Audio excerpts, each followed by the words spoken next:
कहानी शुरू होती है क्लेटन नामी एक डिटेक्टिव को दिखाते हुए जो अब अपने काम से रिटायरमेंट लेने वाला है। डिटेक्टिव ने अपनी पूरी लाइफ में बहुत से केस सॉल्व किए थे सिवाय अपने पहले केस के जिसमें वो एक पूरी फैमिली के मर्डर के पीछे का कातिल नहीं ढूंढ पाए। ये काम उनका पैशन था और ये छोड़ने का फैसला उनके लिए आसान भी नहीं था। वो अभी भी अपने पुराने सॉल्व हुए केसेस की फाइल्स चेक कर रहे थे जहाँ उन्हें एक मेंटल हॉस्पिटल से आया खत मिलता है। रिटायर होने की वजह से उन्हें काम तो नहीं करना था पर पता नहीं क्यों उनका इस केस में इंटरेस्ट बढ़ता जा रहा था। रात काफी हो गई थी, वो जागे हुए थे जब उनकी वाइफ उनके पास आकर उनके डिस्टर्ब रहने की वजह पूछती है। डिटेक्टिव अपने बेटे की तस्वीर उठाते हुए उनसे कहते हैं क्या वजह हो सकती है। बस वही मेरा पास्ट, मेरा गिल्ट। पता चला है कि डिटेक्टिव की एक छोटी सी गलती की वजह से पास्ट में उनकी फैमिली का एक बहुत बुरा एक्सीडेंट हुआ था जिसमें उनके बेटे की मौत हो गई थी और उनकी बेटी पैरालाइज हो चुकी थी और इस गिल्ट से वो पूरी जिंदगी अपने आप को नहीं निकाल पाए। आज डिटेक्टिव की बेटी का बर्थडे भी था। सुबह होने पर वो अपनी बेटी के बेड पे बर्थडे कार्ड रखती है और निकल जाती है उस हॉस्पिटल के लिए जहाँ से बार बार एक डॉक्टर उन्हें लेटर लिखकर बुला रहा था। हॉस्पिटल के अंदर आने पर रिसेप्शन पे सबसे पहले उसकी गन ले ली जाती है क्योंकि ये एक मेंटल हॉस्पिटल था और यहाँ किसी भी किस्म का हथियार ले जाना मना था। डिटेक्टिव डॉक्टर के रूम में आते हैं तो डॉक्टर उनका ऐसे वेलकम कहते हैं जैसे उन्हीं के इंतजार में वो बैठे थे। डिटेक्टिव जब डॉक्टर से उनको यहाँ बुलाने की वजह पूछते हैं तो डॉक्टर उन्हें एक ऐसे पेशेंट के बारे में बताते हैं जो काफी अजीब था। वो पागल नहीं था, वो अपने आप को सिविल वॉर का एक सोल्जर बताता था। सिविल वॉर इस वक्त से तकरीबन 100 साल पहले हुई थी। रिकॉर्ड्स के मुताबिक वो आदमी सिविल वॉर में मारा जा चुका है, लेकिन अजीब बात यह है कि ये आदमी 20 साल पहले जिंदा पाया गया। ऐसा पॉसिबल तो था ही नहीं कि उस वक्त के लोग अभी तक जिंदा हों। डिटेक्टिव को डॉक्टर की बातें बचकाना लग रही थी। वो डॉक्टर से पूछते हैं कि आखिर आपने मुझे यहाँ बुलाया क्यों। डॉक्टर बताते हैं उस आदमी से मिलने के लिए, वो पिछले कई सालों से मेरे पास है और आपका नाम लेता है। उसके मुताबिक वो आपको अपनी स्टोरी सुनाएगा। जवाब में डिटेक्टिव कहते हैं देखिए डॉक्टर, मैं इस काम से रिटायरमेंट ले चुका हूँ, मेरे पास ऐसे केसेस सॉल्व करने का बिल्कुल टाइम नहीं है और आज तो मैं इस आदमी से मिल भी नहीं सकता क्योंकि आज मेरी बेटी का बर्थडे है। अगर आप कहते हैं तो मैं किसी पुलिस वाले को भेज देता हूँ उसका बयान रिकॉर्ड करने के लिए। डिटेक्टिव की ये बात सुनकर डॉक्टर उसे एक पेज दिखाते हैं जिस पर बार बार उस आदमी ने डिटेक्टिव क्लेटन का ही नाम लिखा हुआ था और यही बात डॉक्टर क्लेटन को उस पेशेंट से मिलने पर मजबूर भी कर देती है। उस आदमी के पास जाते हुए डॉक्टर डिटेक्टिव से कहते हैं मैंने बहुत से लोगों का इलाज किया लेकिन ये आदमी थोड़ा अलग है, ऐसे जैसे किसी पावर ने उसे प्रोसेस किया हो। लोगों की नजरों में वो पागल है लेकिन मुझे उसकी दिमागी हालत बिल्कुल खराब नहीं लगती और शायद इसी वजह से हॉस्पिटल का पुराना स्टाफ डैनियल नामी इस मरीज के साथ काम करने के लिए तैयार नहीं था। डैनियल को सभी पेशेंट से भी अलग रखा गया था जिसके पास इस टाइम सिस्टर रोज थी जिससे डैनियल की हालत के बारे में ज्यादा खबर नहीं थी। डिटेक्टिव जब डैनियल को देखते हैं तो वो उन्हें एक लाश लगती है। वो डॉक्टर से कहते हैं अच्छा मजाक है, मैंने ऐसी सड़ी हुई लाश जिंदगी में पहली मर्तबा देखी है। डिटेक्टिव ऐसा इसलिए कह रहे थे कि डैनियल का चेहरा भी सारा खराब था, किसी मरे इंसान की तरह, साथ ही उसके जिस्म से सड़ने की स्मेल भी आ रही थी। डॉक्टर कहते हैं डिटेक्टिव मेरा यकीन मानिए कि जिंदा है। पर डिटेक्टिव को डॉक्टर की बातों पे यकीन तब आया था जब सच में डैनियल ने उनके सामने अपनी आंखें खोली थी। डिटेक्टिव डैनियल से जो पहला सवाल करते हैं वो ये कि तुमने मेरा नाम सुना कहाँ है। डैनियल जब जवाब में ही कहता है कि न्यूज़पेपर में, तो डिटेक्टिव अब डॉक्टर की तरफ मुंह करते हुए कहते हैं कि देखा, मैंने कहा था ना कि ये सिर्फ एक ड्रामा है। डिटेक्टिव को डैनियल की किसी बात पे यकीन नहीं था और वो यहाँ से जाने ही वाला होता है तो तभी डैनियल एक बोर्ड पे उसकी बेटी का नाम लिखते हुए लिख रहा है कि आज वो मरने वाली है। यह सुन डिटेक्टिव को बहुत ही ज्यादा गुस्सा आ जाता है। वो लम्हा जाया नहीं करता और उठकर डैनियल का गला दबाने लगता है। डॉक्टर उसे संभाल कर बाहर ले जाते हैं जहाँ पीछे डैनियल अजीब किसी शैतान की तरह हंसता रह जाता है। यहाँ बाहर डिटेक्टिव गुस्से से पागल हो रहे थे। वो डॉक्टर से कहते हैं कि डैनियल सच में पागल नहीं है, वो कोई गेम खेल रहा है। उसने पहले मेरे बारे में इंफॉर्मेशन निकाली और वो अब मुझे ही धमका रहा है। मुझे हर उस बंदे की इंफॉर्मेशन चाहिए जो इस 20 साल के पीरियड में इससे मिला था। जिसके जवाब में डॉक्टर कहते हैं कि मेरा यकीन करें, इतने साल हो गए इससे कोई नहीं मिला सिवाय कुछ नर्सेस के जो इससे मेडिसिन देती थी, या फिर मैं, यहाँ तक कि मुझे भी इसके बारे में ज्यादा कुछ नहीं पता। और अगर आपको अपने सवालों के जवाब चाहिए तो आप जाकर डैनियल से खुद बात करें। अंदर डैनियल के रूम में हमें देखने को मिलता है कि डैनियल इतनी बुरी हालत के बावजूद अचानक उठ के सीधा बैठ जाता है। सिस्टर रोज को भी यहाँ उसके पास कोई अच्छी फीलिंग नहीं आ रही थी और जब डिटेक्टिव और डॉक्टर इस रूम में आते हैं तो वो सिस्टर रोज को बेहोश पाते हैं। होश में आने पर सिस्टर को खुद भी याद नहीं था कि वो बेहोश कैसे हुई। उनकी नाक से खून भी आ रहा था और आज से पहले उनके साथ कभी ऐसा नहीं हुआ था। डेनियल के पास आकर डॉक्टर डेनियल की कहानी पढ़ने लगते हैं, जो कि एक पर्सनल टाइप की थी। ये टाइम था सिविल वॉर का, जब डेनियल अपने मुल्क के लिए लड़ रहा था। जंग के दौरान उनके ऊपर दुश्मनों का हमला हो जाता है। इस सब में डेनियल को भी गोली लगी, लेकिन गोली के असर में वो मरा नहीं। उसे जब होश आया तो उसने महसूस किया कि वो बुरी तरह जख्मी है, पर शुक्र है कि उसकी जान बच गई थी। उससे चला भी नहीं जा रहा था। वो क्रॉल करते करते आबादी के एरिया में पहुंचा। खून ज्यादा बहने की वजह से उसकी हालत काफी खराब हो चुकी थी। वो अब एक जगह के कर बेहोश हो जाता है और दिखाया जाता है कि यहाँ कोई इंसान डेनियल को खींचते हुए अपने घर ले आया है। डेनियल को इस वक्त जब होश आया तो वो बेड पे लेटा था। उसके जख्म उसे बहुत ज्यादा दर्द दे रहे थे। वो जैसे ही हिलने की कोशिश करता है तो यहाँ एक लेडी उसे आकर कहती है, नहीं हिलो मत, तुम्हारी ब्लीडिंग को बहुत मुश्किल से रोका गया है। इस टाइम पर इस औरत का हस्बैंड भी यहाँ पर आ जाता है, जिससे डेनियल कहता है, प्लीज मुझे किसी हॉस्पिटल पहुँचा दो, मुझे अर्जेंट इलाज की जरूरत है। लेकिन ये आदमी जवाब पे कहता है, माफ कीजिएगा, मैं आपको हॉस्पिटल नहीं पहुँचा सकता क्योंकि यहाँ करीब कोई हॉस्पिटल नहीं है। ये बात करने के बाद हालत ज्यादा खराब होने की वजह से वो दोबारा बेहोश हो गया। 2 दिन बाद जब उसे होश आया तो वो कपल उसके सामने ही बैठा था।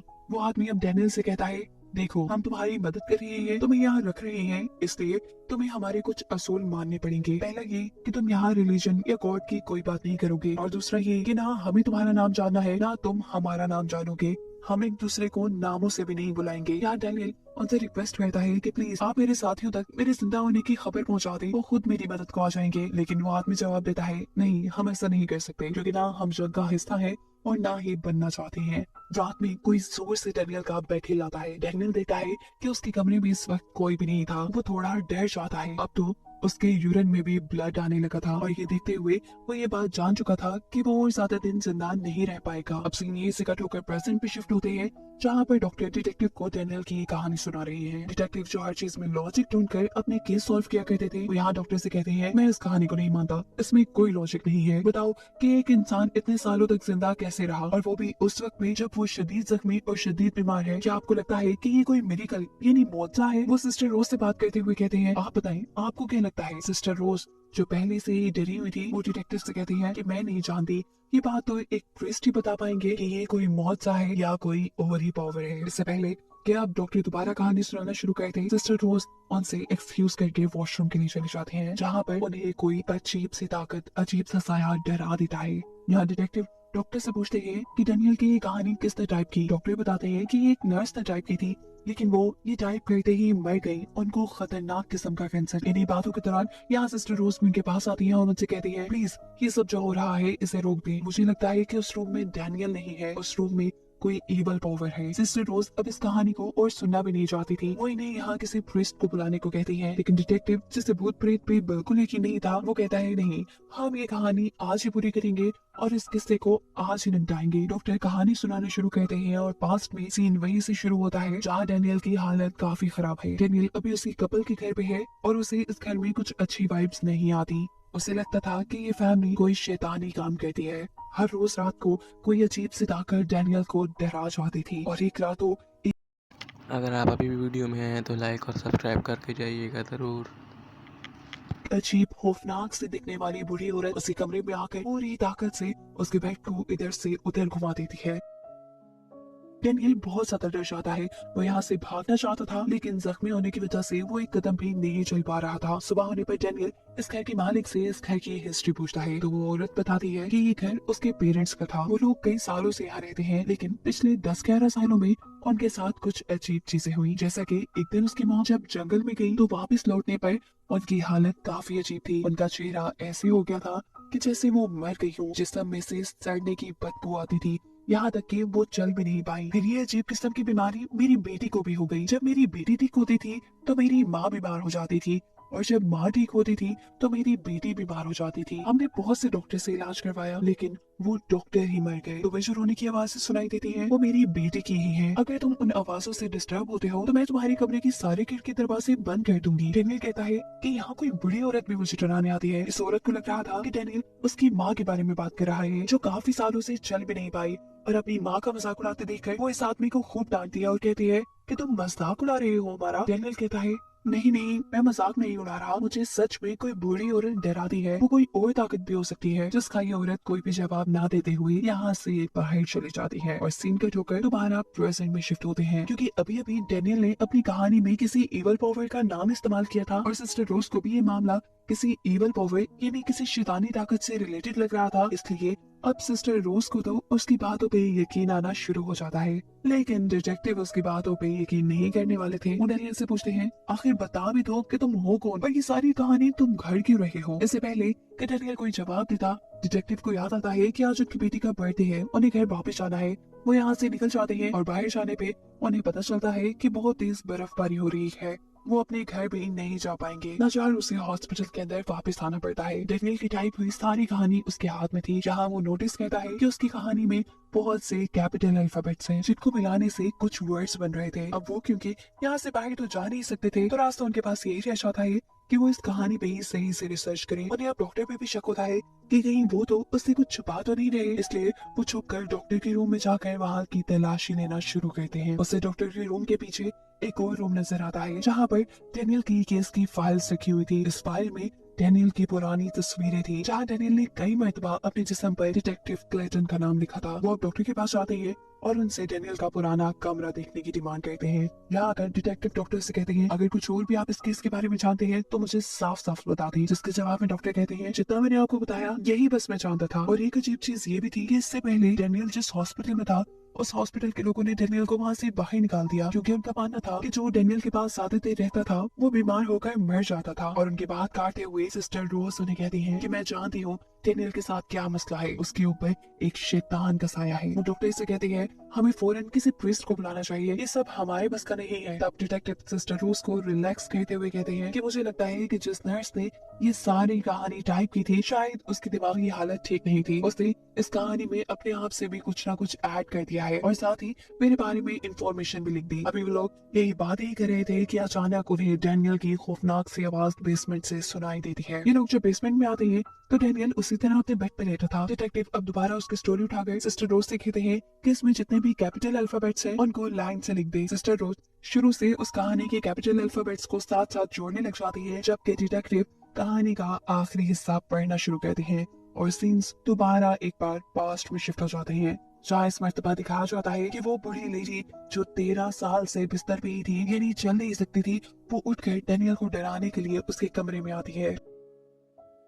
डेनियल उससे डरते हुए बेड के नीचे गिर जाता है। लड़की के बाहर वो दिखता है कि उस कपल की बेटी को भी कुछ हो गया था। वो दोनों रो रहे थे, जिसके कुछ देर बाद वो औरत डेनियल के कमरे से चली गई। अब इसका का मालिक डेनियल के कमरे में आया और उसने डेनियल को उठाकर बेड पर लिटाया। उसने अब पहली मर्तबा डेनियल से डेनियल का नाम पूछा था। डेनियल के नाम बताने पर उसे याद आता है कि ये वही नाम है जो काफी दिनों से उसकी बेटी पुकार रही है। वो डेनियल से कहता है कि तुम मानो ना मानो, तुम ही वो इंसान हो जो हमारी मदद कर सकते हो। वो डेनियल को बताता है कि उन्हें एक शैतान ने पोसेस किया हुआ है। ये शैतान माँ बाप की कमजोरियों का फायदा उठाते हुए उन्हें पोसेस करता है। हम तो इससे तभी छुटकारा ले पाएंगे जब कोई हमें मार दे, जिसके बाद शैतान हमें मारने वाले के ऊपर हावी हो जाएगा। और तुम्हारे क्योंकि बच्चे नहीं हैं, तुम इस शैतान से पोसेस नहीं हो पाओगे। तुम हमें मार दो, हमारी मदद करो, हमें इस दर्द भरी जिंदगी से आजाद कर दो और इसके बाद तुम भी यहाँ से निकल पाओगे। आदमी ये बात कहकर यहाँ से चला जाता है। उसकी इन सारी बातों से डेनियल बहुत ज्यादा डर चुका था। वो अब यहाँ से किसी भी तरह भागना चाहता था। रात में जब वो भागने के लिए उठ खड़ा होता है तो अचानक कोई शैतानी ताकत उसे हवा में उठा देती है। वो जोर जोर से चीखें मारता है, जिससे सुनते हुए इस घर के लोग यहाँ तक आ जाते हैं। वो आदमी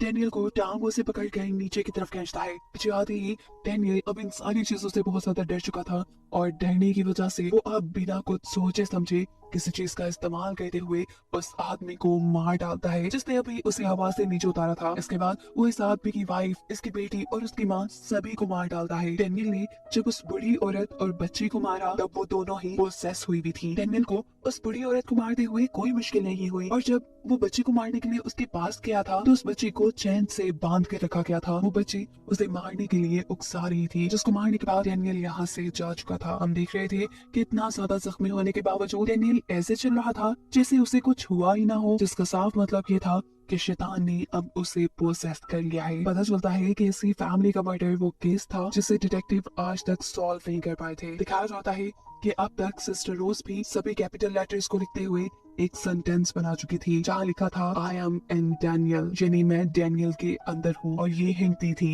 असल में शैतान ने। और ये बात जानने के बाद सिस्टर रोज और डॉक्टर दोनों ही बेहोश हो जाते हैं। इस आदमी से छुटकारा पाने के लिए डिटेक्टिव अपनी गन लेने के लिए जाते हैं। वो जैसे ही गन लेकर लौटा है तो अब डैनियल उसे खड़ा हुआ उकसा रहा था अपने आप को मारने के लिए। डैनियल के अंदर असल में शैतान बोल रहा था। डैनियल के मरने के बाद वो अब डैनियल की बॉडी को छोड़कर डिटेक्टिव की बॉडी को पोजेस कर लेता, क्योंकि जैसे हमें ये बात पता है कि ये शैतान माँ बाप की कमजोरियों को टारगेट कहता है, तो फिर इस मामले में डिटेक्टिव तो पहले से ही कमजोर थे। वो हमेशा से इसी गिल्ट में थे कि उनसे उनका बेटा मर गया और उनकी वजह से उनकी बेटी पैरालाइज थी। डैनियल इस वक्त पर क्लेटन को समझाने की कोशिश करता है कि वो डैनियल को ना मारे वरना शैतान उसे पोजेस कर लेगा, पर डैनियल की बॉडी के अंदर मौजूद शैतान डिटेक्टिव को बार बार उकसा रहा था डैनियल को मारने के लिए, क्योंकि वो डैनियल की बॉडी में रह रहकर तंग आ चुका था। उसके बाद मानते हुए डिटेक्टिव डैनियल को गोली मार देते हैं और ऐसा करते ही शैतान ने डैनियल की बॉडी को छोड़कर डिटेक्टिव की बॉडी के ऊपर कब्जा कर लिया। उसे पोजेस करने की वजह से उसका फेस बिल्कुल बदल जाता है, उसके अंदर से भी स्मेल आना शुरू हो जाती है और उसका चाल चलन भी बदल जाता है। वो सीधा अपने घर जाकर अपनी बेटी के कमरे में जाता है, जहाँ शैतान